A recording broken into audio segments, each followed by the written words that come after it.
President Trump saying this morning that the time and place have been chosen for the upcoming summit with Kim Jong-un. They've got the time, they've got the place, haven't announced it yet.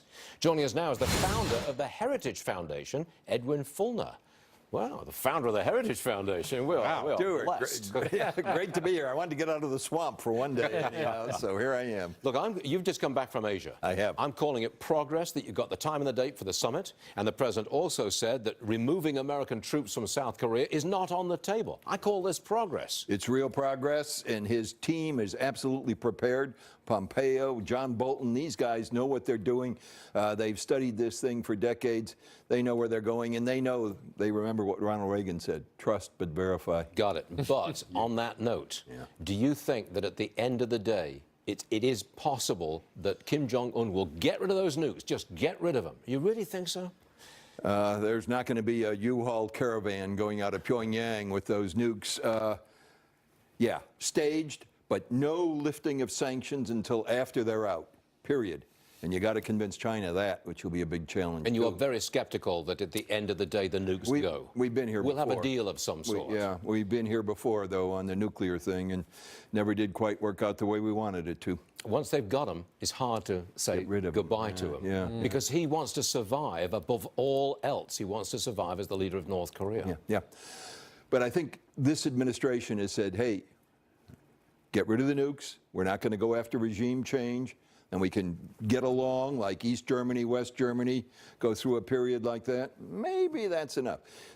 The neat thing is, this president thinks outside the box. He's changed the whole debate. So, I mean, 3 years ago, who would have thought that a president of the United States would be sitting down with the president of North Korea? So it's unbelievable. Something out of the box might just come up. It might happen. That fixes the problem. It might. Okay, well, we shall see, obviously. I want you to listen to what Paul Krugman, you know Paul Krugman, don't grimace I do, and he's always condemning us down at Heritage. So. Well, well, he just condemned the GOP tax plan. Watch this. There's enough data already under the bridge for us to say that this is not playing out according to the story. This doesn't look at all like the story. This looks like the tax cut is a nothing burger as far as business investment is concerned. The tax law is a nothing burger as far as business investment is concerned. Edwin Feulner says. I said that's nonsense.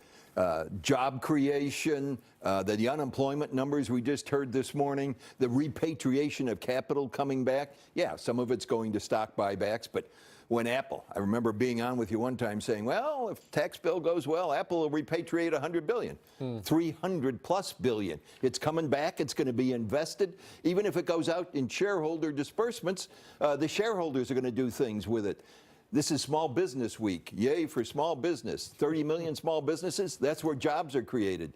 Stuart, I'm so optimistic right now in terms of where the economy is going. It frightens my wife. You were the guy, you were on this program in December of last year, and you said the Dow Industrials would get to 26,000. I think you said by the end of December of last year. Well, you're off by a month. Yeah, well, 4 days, actually. Okay, all right, 4 days. And it has slid a bit since. But you do believe that this tax bill, the tax package that we're now got in place, that has created this movement towards prosperity, this growth in the economy? Absolutely. Not only the 3 million people who've got their one-shot investments, right now, labor shortage, bonuses going to people. You got labor shortages, the price of labor is going to go up in order to meet the demand, which means that the economy is going to be doing better, workers are going to be doing better. It's great. Now, I'm going to introduce you to Christina Parts-Neveles, who is a newcomer to our program, but a valued member thereof of our panel, and I believe she has a question. Well, a question, more of a statement to go maybe Debbie Downer, but you're seeing the economy grow. This has been happening for quite some time. I think it's a little bit too soon to say that the tax cuts are the reason for that growth, especially when you're seeing companies buybacks, M&A activity, and then you said, oh, it's being trickled down to investors. 80% of shareholders are the wealthy. So if we're going to go down, I know that we're going to have a lot of arguments about that, but I don't think it's necessarily contributing to the growth. And I think they're just going wah wah. But think of the average Joe at home like me. I don't think it's necessarily helping. And it's a short-term gain for long-term pain. No. Long-term gain. That's what supply side's all about. You grow the economy, the pie gets bigger.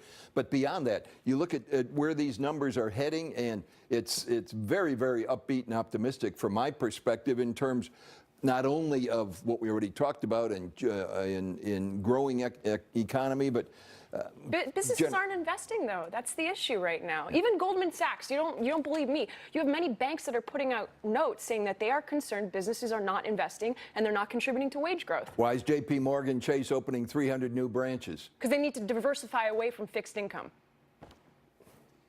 So they're hiring a lot of bankers around the country and being better, more service-oriented. That sounds to me like what a growing economy should be. That's why right now you've got so many people in Burlington Northern, $25,000 bonuses to find pipe fitters because there aren't enough around. Boy, this is a booming, growing economy. There's so many positive things going on, and a lot of it's happening because of the tax cut. You retired. You're not happy with retirement, are you? No. You want to get back in combat. I'm in it. I knew it. I'm out of time. One final point. Yep. Talking about a African American Black summit in the White House. You know, my successor at Heritage is Kay James. Now that really shook up Washington. Not only did Heritage employ a female as its new president, she's an African American female. Do you believe that from the Heritage Foundation? It's incredible, but there you are. You did it, and you founded the thing. All right, Edwin Feulner, thanks for joining us, sir. We Thank you, appreciate it very Stuart. much. Okay, check.